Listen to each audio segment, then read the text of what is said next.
الحمدللہ والصلاة والسلام علی رسول اللہ وعلی آلہ وصحبہ وموالا۔ یہ دنیا اور اس کی رنگینیاں وقتی ہیں، چند روزہ ہیں۔ ایک دن دنیا ختم ہو جائے گی، خود ہم بھی ختم ہو جائیں گے۔ کب جائیں گے یہ طے نہیں ہے، اسی لیے ایک انسان کو چاہیے کہ دنیا میں جیتے جی آخرت کو ہمیشہ دھیان میں رکھے۔ دنیا اصل میں کہتے کسے ہیں؟ دنیا کا معنی ہوتا ہے قریب ہونے کے، اور چونکہ یہ آخرت سے بہت زیادہ قریب ہے اس لیے اس کو دنیا کہتے ہیں۔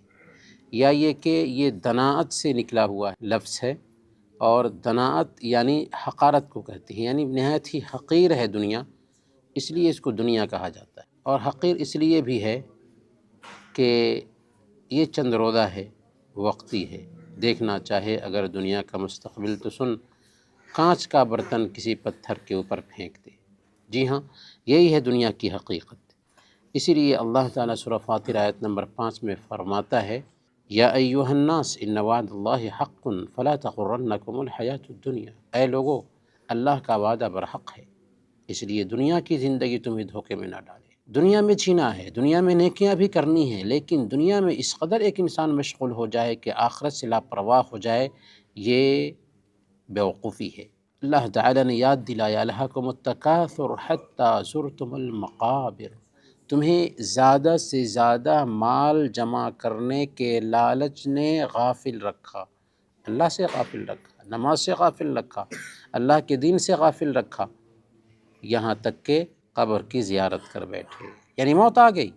تو اسی لیے ایک انسان کو دنیا کی حقیقت کو سمجھنے کی کوشش کرنی چاہیے۔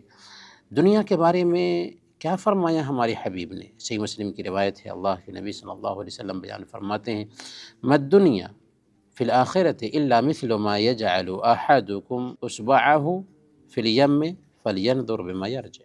آخرت کے مقابلے میں دنیا کی مثال ایسی ہے جیسے تم میں سے کوئی آدمی اپنی انگلی کو سمندر میں ڈبوئے اور پھر نکال کر کے دیکھے کہ اس نے کتنا پانی اپنے ساتھ لایا۔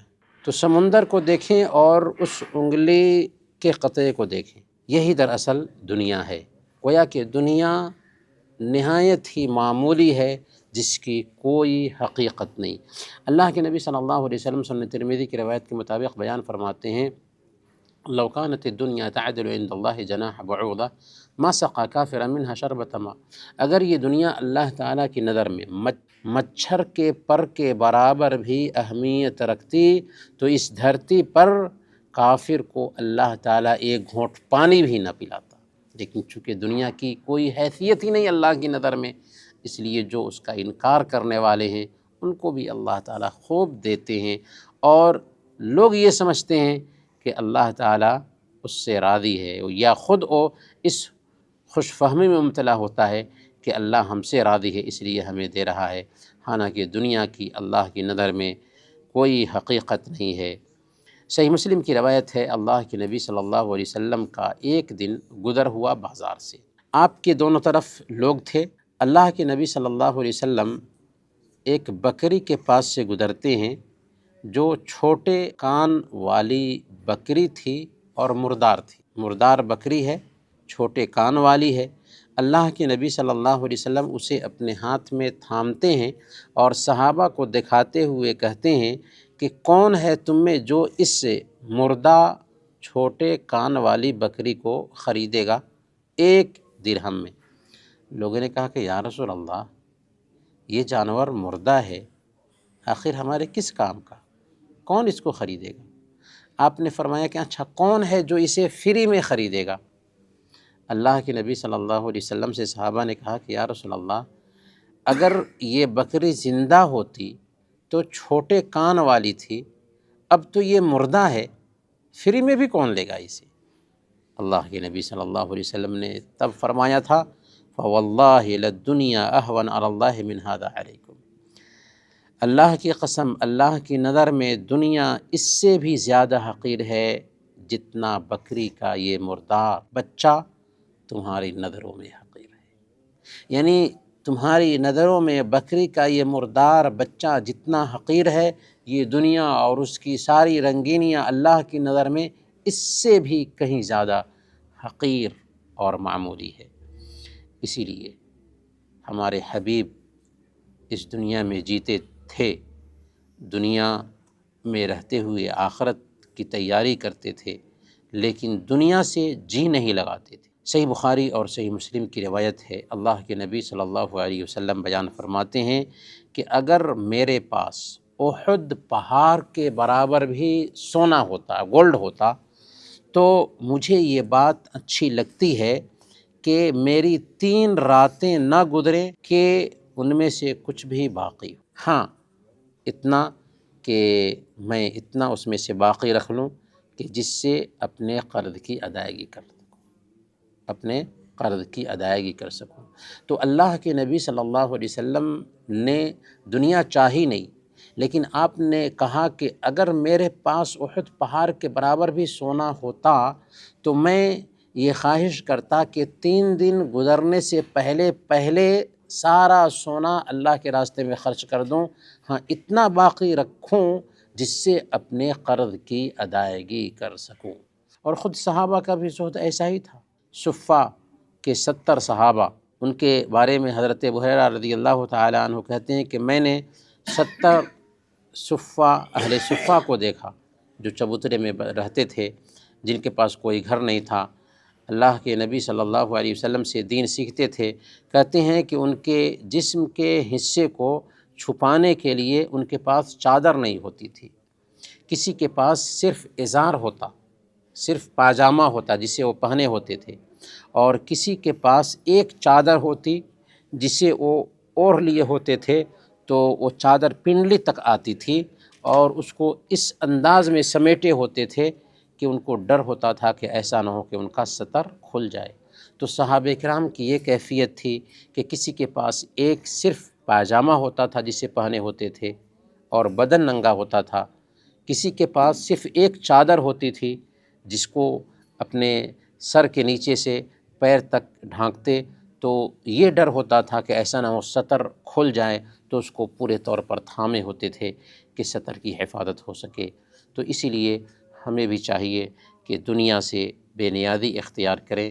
اللہ کے نبی صلی اللہ علیہ وسلم بیان فرماتے ہیں، صحیح بخاری کی یہ روایت ہے، انظروا الی من هو اسفل منکم ولا تنظروا الی من هو فوقکم فانه اجدر الا تزدروا نعمت اللہ علیکم۔ اپنے سے نیچے والوں کو دیکھو دنیا کے اعتبار سے، دنیا میں اپنے سے نیچے والوں کو دیکھو، اپنے سے اوپر والوں کو مت دیکھو، کیونکہ یہ زیادہ بہتر ہے کہ اللہ کی نعمت کو معمولی نہیں سمجھو گے۔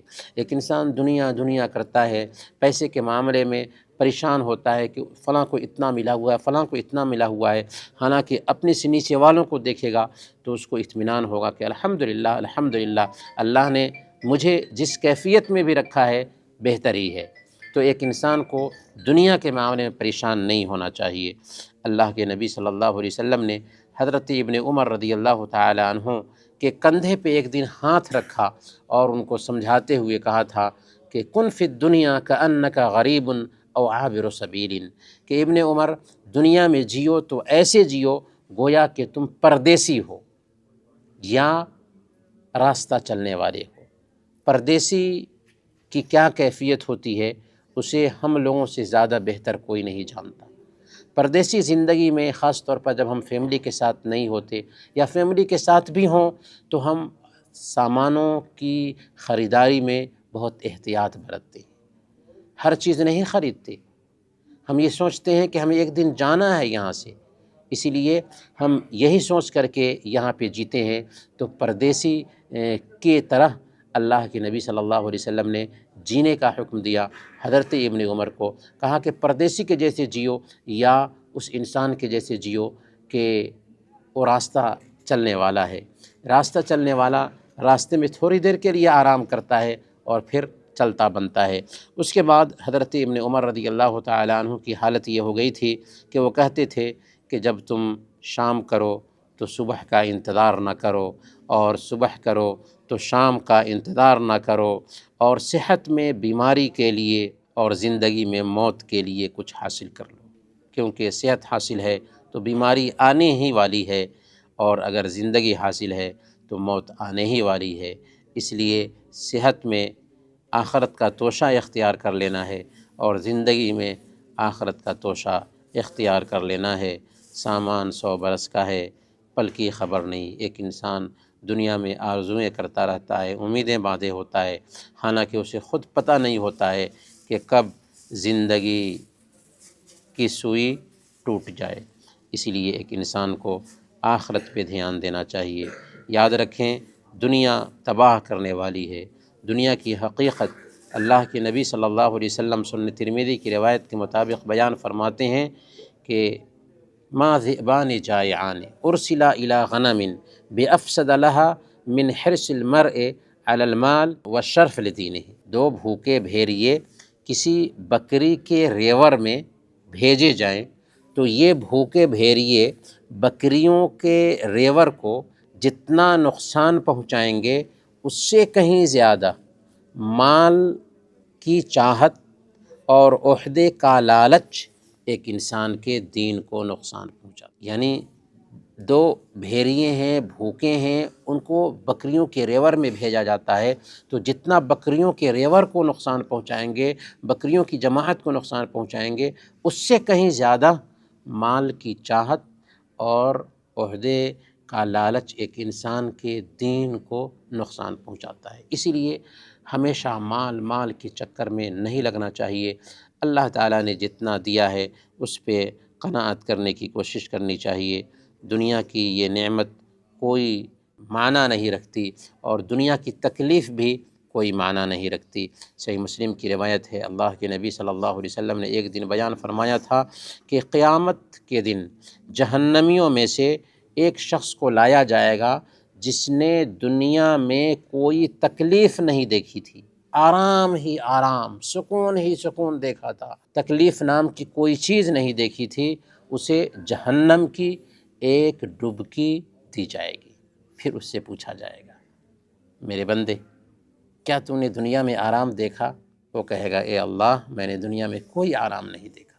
پھر اللہ کے نبی صلی اللہ علیہ وسلم فرماتے ہیں کہ جنتیوں میں سے ایک شخص کو لایا جائے گا جس نے دنیا میں کوئی آرام نہیں دیکھا، تکلیف ہی تکلیف برداشت کی، اسے جنت میں ایک ڈبکی دی جائے گی۔ پھر اس سے پوچھے گا اللہ تعالیٰ، کیا دنیا میں تو نے کوئی تکلیف دیکھا؟ وہ کہے گا کہ نہیں یا رب، میں نے دنیا میں کوئی تکلیف نہیں دیکھی۔ تو یاد رکھیں، دنیا کی جو نعمتیں ہیں، جہنم کی ایک ڈبکی دنیا کی ساری نعمتوں کو بھلا دے گی، اور دنیا میں جو تکلیف ہے، جنت کی ایک ڈبکی دنیا کی ساری تکلیف کو بھلا دے گی۔ اسی لیے ایک انسان کو چاہیے کہ ہمیشہ جنت کی تیاری کرے۔ اللہ کے نبی صلی اللہ علیہ وسلم بیان فرماتے ہیں کہ میں نے جنت میں جھانکا تو دیکھا کہ اس میں زیادہ فقراء ہیں، اور جب میں نے جہنم میں جھانکا تو دیکھا کہ اس میں زیادہ تعداد عورتوں کی ہے۔ اور پیارے نبی صلی اللہ علیہ وسلم سنن ترمذی کی روایت کے مطابق بیان فرماتے ہیں کہ يدخل الفقراء الجنة قبل الاغنیاء ب500 سنة، جنت میں فقراء مالداروں سے 500 سال پہلے داخل ہوں گے۔ تو اسی لیے ہمیں چاہیے کہ دنیا میں زہد اختیار کریں۔ دنیا کمانا عیب کی بات نہیں ہے، لیکن دنیا میں اس قدر الجھ جانا کہ آخرت کو بھول جائیں، یہ عیب کی بات ہے۔ اللہ تعالی ہم سب کو دنیا کی حقیقت سمجھنے کی توفیق عطا فرمائیں۔ آمین، وصلی اللہ علی نبینا محمد وعلی آلہ وصحبہ۔